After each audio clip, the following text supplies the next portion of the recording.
হরিদাস ঠাকুর যে মাধবীলতা গাছের নিচে বসে দিনে 3 লক্ষ বার জপ করতেন, আজকে আপনাদেরকে দেখাবো সেই মাধবীলতা গাছটি।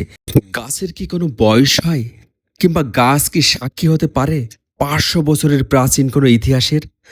আজ আপনাদের দেখাবো তেমনই এক অলৌকিক ও পবিত্র মাধবীলতা গাছ। বাংলাদেশের যশোর জেলার বেনাপোলের এই পাটবাড়ি আশ্রমে স্বয়ং শ্রী হরিদাস ঠাকুর অবস্থান করতেন। আজ থেকে প্রায় 550 বছর আগে, অর্থাৎ 1488 খ্রিস্টাব্দের দিকে তিনি এই ভোজন কুটিরে বসে দিনে 3 লক্ষ বার হরিনাম জপ করতেন, আরাধনা করতেন। ভোজন কুটিরের পাশেই রয়েছে এই ঐতিহাসিক মাধবীলতা গাছটি। যুগে যুগে কত কিছুই বদলে গেছে, কিন্তু হরিদাস ঠাকুরের সাধন ভজনের নীরব সাক্ষী হয়ে এই গাছটি আজও পরম মমতায় অলৌকিকভাবে বেঁচে আছে। এবছর গাছটিতে ফুল ফুটেছে।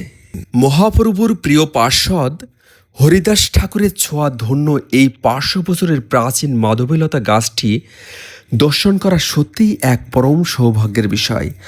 সনাতন সংস্কৃতির এই অনন্য কীর্তি দেখতে আপনি কবে আসছেন পাটবাড়িতে, কমেন্ট করে জানাতে কিন্তু ভুল করবেন না। ধন্যবাদ সবাইকে। হরে কৃষ্ণ।